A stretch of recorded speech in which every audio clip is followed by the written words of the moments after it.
But we do have to talk about Pierre Emerick Aubameyang because we know how important of a player he is to Arsenal. But perhaps the topic around the newspapers and perhaps amongst the fans as well is his contract. I mean, the longer they drag this out, the longer they don't nail him down. Are you more and more worried, Tony? Extremely, you know, he's been a fantastic player for us, and lucky we've had him this season, or we'd be in the relegation to kind of fight again, you know. And he's extremely important. I always say, you know, if you want to build, if you've got any ambition at Arsenal Football Club, you know, if you ever want to compete to the top four even, or, you know, win the trophy back in the day when we used to win it and stuff, if you've got any ambition whatsoever, you've got to keep your best players. So I would get him whatever he wants, to be honest with you, whatever he wants, get him and then start building. You know, but what we've really missed is a couple of more central defenders, to be honest with you, and a keeper. We may have found one, actually. We may have found a goalkeeper, so we may have saved ourselves a lot of money. But there's a holding midfield player like Douglas Luiz, but maybe a bit stronger and a bit taller, like a Gilberto or a Manu Petit, and a big central defender. And I think it's crying out for a bit of, for the last 5 to 10 years, stability, resilience is not what you're talking about at Arsenal. And we need a couple of those players in the team. You say give him whatever he wants. Sorry, Gary, go ahead. I was going to say, Michelle, I think that the longer it drags on, then the greater the likelihood is that Aubameyang leaves the club. You know, once you get into that final year under contract, which is where he is now, I think the player becomes more and more powerful.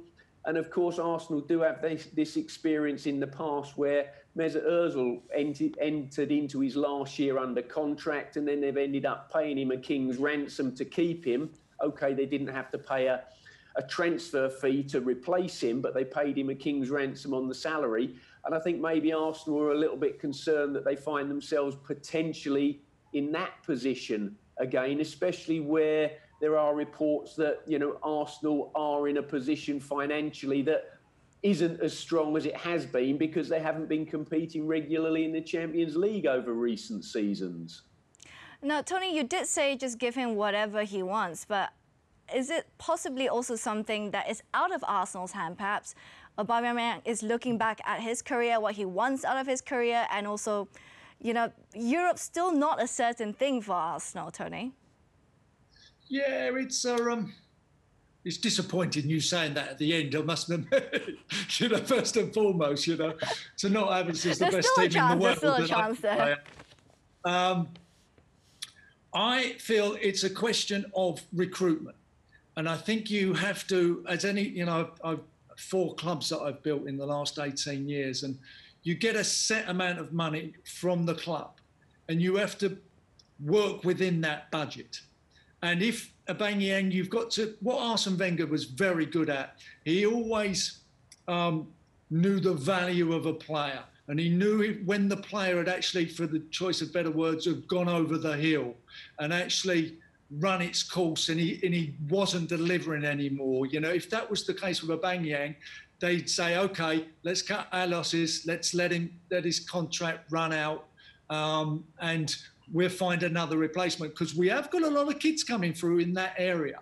And I was very against Pepe, to be honest with you, because we had Saka coming through, we've got Eddie, we've got Reece Nelson, we've got Martinelli, we've got a lot of kids that need to play. And to go and buy 72 million, I thought it could have been used in different areas. So there's a hell of a relationship got to go on between the sports director, who incidentally has got no experience of building European club squads, and the coach. There's got to be a balance. The coach has got to say to him, I'm not going to use Ozil, you know, there you go, get rid of him for us, you know, and then you cut your losses and say, OK, what are you going to use? You need a central defender. Do you need this? What do you need, Arteta? So that relationship's vital and so important. Is that how you see it as well, Gary? Yeah, pretty much. And when you look at the situation with Mesut Ozil and Guendouzi at the moment, you know, clearly Arteta's decided to make a statement and they've been excluded from the squad. Obviously, Guendouzi had that situation recently away against Brighton where he ended up in a bit of an altercation with a Brighton player, Morpay. And Arteta's gone, it's not good enough, and actually, this is what I'm going to do with you at the moment. I'm leaving you on the sidelines. But as a head coach and a manager, and both Tony and I have been in that position from time to time, you've got to be careful you don't cut your nose off to spite your face. Because if you want to move those players out and you can't, then you just might need to use them in as part of your squad at some stage. So somehow you have to manage them. You have to show that strong, I'm in control situation and be powerful. But you also need to keep them on side to some extent because you just might need them. Football management is a real art, and it's probably why I haven't spent too long in it, and possibly why I don't particularly want to go back in anymore either.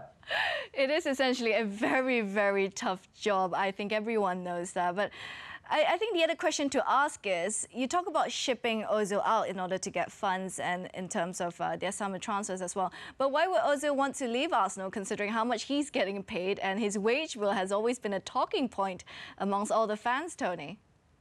Yeah, and like Harry said, it's so, we've got the world, us pundits now, kind of analysing his every move. There's no other job in the world, is there? That there's people telling you how to do your job for you. But like Gary said again, you're getting good at this, Gary. But what Gary said again, it's like it does come back to haunt you. If you've got a player and if he's not delivering, and he's on a huge salary and you're not getting the best out of him, that's the real art of the head coach for me today, is to get the best out of your squad of players. You can build the squad. The sports director, for me, kind of builds the squad, and that's so important to build that squad. I always say when Emery did at the start of the season, their sports director said, right, we're going to get rid of Ramsey. We've got most of our goals for us. We're going to let the goalkeepers kind of retired, so you ain't got Peter Cech anymore, and we're going to sell our best defender, Koscielny. I think me as a head coach would have gone in there and gone, actually, no, thank you. I'm not going to be the head coach and having to deal with these players that you've left. You've Louise, what are you doing to me? You're going to make, and it's inevitable for me that the players don't deliver for the coach in that respect. And the sports director's actually killed the head coach in that respect. And he's got sacked at the end of the day. He's cost him his job by that players. But I would have, if I was the head coach, said, look, you're not doing this to me. You're going to bring some clubs. So if I was Arteta now, I'd be saying, give me all the players you can get. I'll need Aubameyang for another year. I need these players.